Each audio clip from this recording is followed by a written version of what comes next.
स्वागत है आप सभी का आपके ऑनलाइन प्लेटफॉर्म एसएस क्लासेस में। हम यूपी होमगार्ड की परीक्षा हो चुकी है आप सभी की, उसी से संबंधित में थोड़ी बहुत चर्चा करेंगे कि आपका सेफ स्कोर क्या होगा, जिससे आप लोग देखे ही होंगे पेपर का मॉडल क्या था, पेपर का क्या लेवल था, वो सारी चीज़ें आप लोगों ने देखा ही है। अब देखते हैं हम सेफ स्कोर के बारे में। आपको मैं बताना चाहूँगा कि कितना आपका सेफ स्कोर हो तो आप चीज़ों को आगे की तरफ बढ़ना शुरू कर दीजिए। जनपद वाइज चर्चा करेंगे और कैटेगरी वाइज चर्चा करेंगे। क्या रह सकती है आपकी cut off, common cut off के बारे में हम नॉर्मली बात करेंगे कि डिस्ट्रिक्ट वाइज आपकी सारी पोस्ट थी, ठीक है, डिस्ट्रिक्ट वाइज सारी पोस्ट थी और उनमें जो उम्मीद बन सकती है, कितनी उम्मीद बन सकती है जिससे आपको वहाँ तक बुलाया जाए फिजिकल तक, तो ये सारी चीज़ों पे हम चर्चा करेंगे।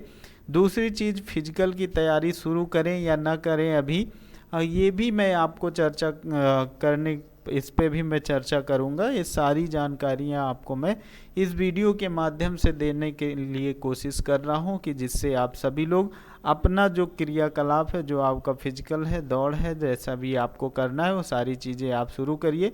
उससे पहले क्या क्या चीज़ें हैं अभी होमगार्ड की, कब आपकी आंसर की आएगी और कब आपका फिजिकल होगा, कब आपका क्या होगा, उन सारी चीज़ों को मैं बताऊँगा, ये ठीक है। तो इन सभी चीज़ों को लेकर मैं आपसे चर्चा करने चल रहा हूं। तो पहली चीज़ आपको ये रही, आपकी बेसिक इन्फॉर्मेशन जो आपको मिलनी चाहिए, जो आपको पता भी होनी चाहिए और पता होगी भी। बेसिक इन्फॉर्मेशन क्या है कि कुल पद कितने थे। आप सभी को पता है कि 41,424 कुल पद थे आपके होमगार्ड के। कुल फॉर्म कितने पड़े थे, तो 25,02,202 फॉर्म पड़े हुए थे कुल, ठीक है। और परीक्षा में उपस्थिति कितने बच्चों की रही, तो लगभग 78% लोगों ने परीक्षा दी है। 19,29,155 लोगों ने क्या दिया है, आपने देखा होगा परसेंटी इतनी ही है। एक ऑफिशियल नोटिफिकेशन है कि इतने ही आपके प्रेजेंट हुए हैं। आप लोग जब एग्ज़ाम देने गए होंगे तो देखे होंगे बहुत सारे बच्चे आपके क्लास में एब्सेंट रहे होंगे, तो 78% लोग प्रेजेंट थे।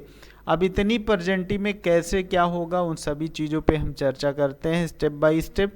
तो दूसरी स्लाइड में देखिए, पहले इस पे हम चर्चा कर लेते हैं कि पेपर का मॉडल क्या था, पेपर का लेबल आपने देखा होगा, होमगार्ड का नहीं, यूपीएचजी का नहीं। अगर आप लोगों ने पेपर दिया है तो देखा होगा कि लग ही नहीं रहा था कि ये यूपी होमगार्ड का पेपर है।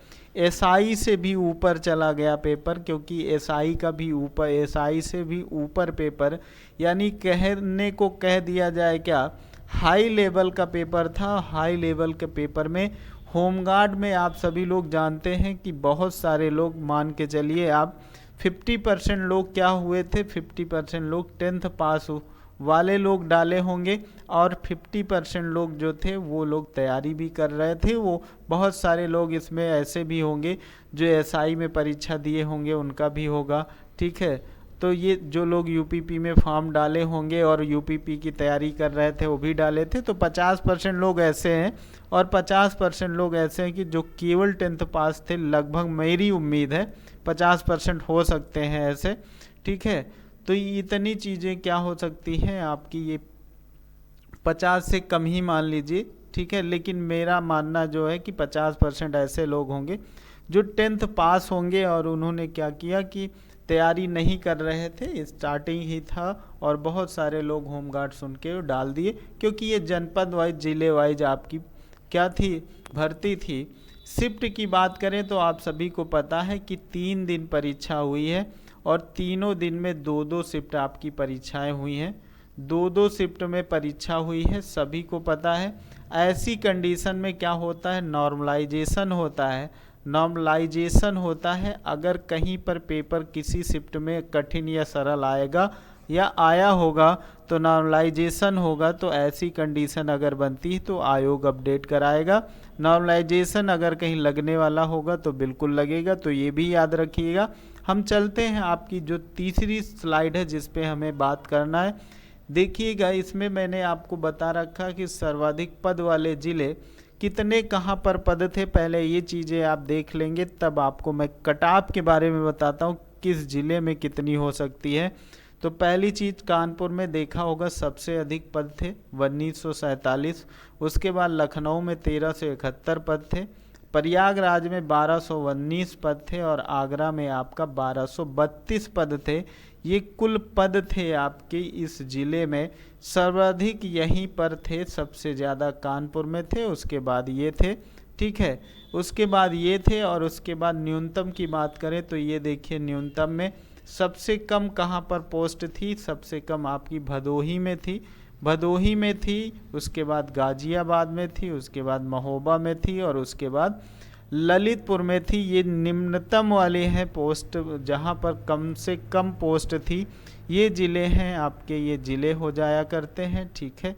ये आपकी पोस्ट हो जाती है कहाँ, भदोही में 43, गाजियाबाद में 102, महोबा में 111 और 188 ललितपुर में हो जाया करते हैं। इसके बाद अब हम आपको कटाव के बारे में चर्चा करेंगे कि कहाँ से क्या कटाव बन सकती है, क्या किया जा सकता है, ठीक है।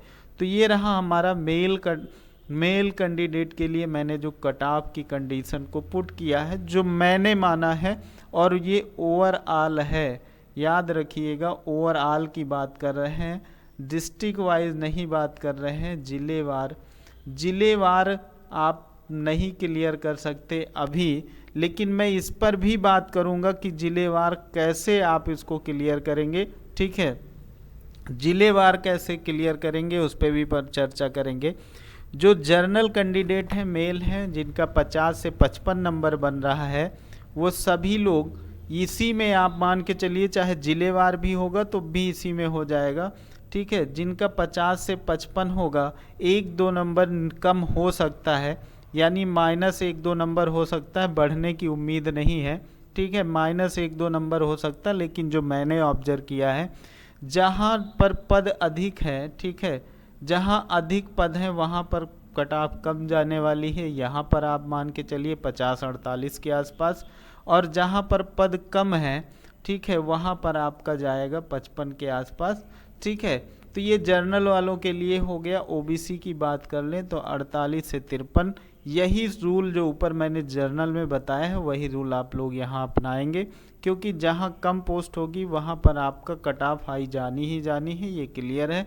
ईडब्ल्यूएस में भी आप 48 से 53 रख लीजिए, एससी में 45 से 50 के आसपास रख लीजिए, और एसटी में 43 से 48।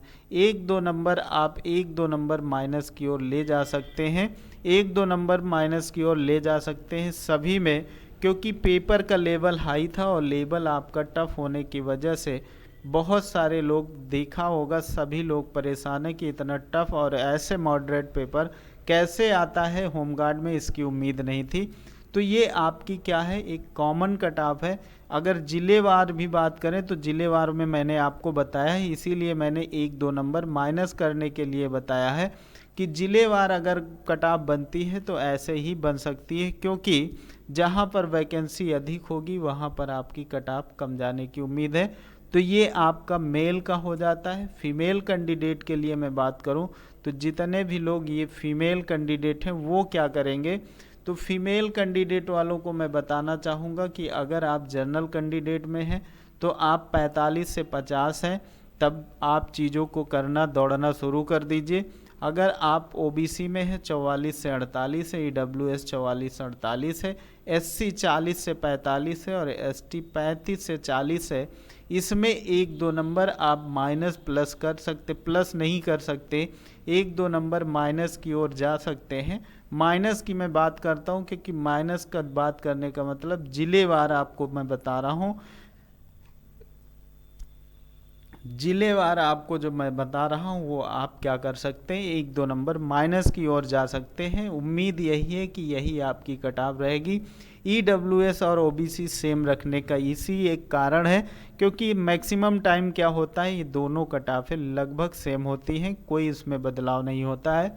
तो याद रखिएगा, ये आपका मैंने आपको जो मैंने ऑब्जर्वेशन करके आपको दिया है ये मैंने दिया है, इसकी क्या उम्मीद हो सकती है, कितनी आ सकती है, ये तो आप फाइनल कट ऑफ आने के बाद ही पता चलेगा। और आपको याद ही है। अब इसकी आंसर की के बारे में बात कर ले तो आंसर की अभी आपकी थोड़ा डिले होगी, लगभग 15 दिन बाद, लगभग मान सकते हैं 15 दिन के आसपास आ सकती है। ठीक है, और उसके बाद जल्दी भी आ सकती है, 15 दिन 8 एक हफ्ते में भी आ सकती है, उससे पहले भी आ सकती है। ठीक है, एक यानी 10 से 15 दिन के आसपास में आपका आंसर की आ जाएगी। दूसरी चीज़, अगर आपको मैं बात कर लूँ फिजिकल के लिए या फिर आपकी अदर किसी नोटिस के लिए, तो उसके लिए आपको लेट होगा, क्योंकि आपका अभी यूपीएसआई का चीज़ें रुकी पड़ी हैं। यूपीएसआई का जब तक रिजल्ट नहीं आता है, फिजिकल नहीं हो जाता है, पहले उसका रिजल्ट आएगा फिर इसका रिजल्ट आएगा, तो इसमें अभी काफ़ी टाइम होगा, ये भी याद रखिएगा, क्योंकि रिजल्ट में देरी होगी, ये निश्चित है। ये आपका फिर उसके बाद मैं आपको बता देना चाहता हूँ कि होमगार्ड के लिए जितने भी लोग फॉर्म डाले हैं वो क्या करें फिजिकल के लिए। तो फिजिकल के लिए आप सभी लोग अभी क्या कर सकते हैं, अपना समय शेड्यूल सेट करें। अगर इतने नंबर के आसपास आते हैं, इतने नंबर अगर आप सभी के बन रहे हैं, तो अपना तैयारी शुरू कर दीजिए फिजिकल के लिए। जिनका इनसे कम भी है 1-2 नंबर, वो भी अपनी तैयारी शुरू करें। मैं और बता देना चाहता हूँ आपको, फिजिकल के लिए आप टाइम निकाल के अपना रेसिंग शुरू कर दीजिए, एक एक घंटे में नहीं, आधा आधा घंटे, क्योंकि अभी 2-4 दिन पहले आपने देखा है कि माननीय मुख्यमंत्री जी ने कहा कि 1 लाख हम पुलिस में भर्ती फिर देने चल रहे हैं। तो कहीं आपको रुकना नहीं है कि पेपर बहुत टफ था, चीज़ें नहीं समझ में आई तो अब छोड़ो, नहीं तैयारी करेंगे, ये नहीं, ये मूर्खता है। अगर ये करेंगे तो नुकसान उठाएंगे। आने वाली पुलिस भर्ती में आपको फिर से चांस मिलेगा, तो आप सभी लोग यहाँ तैयारी अपनी चालू रखिए। ये मेरा ऑब्जर्वेशन था जो मैंने आप सभी को दिया।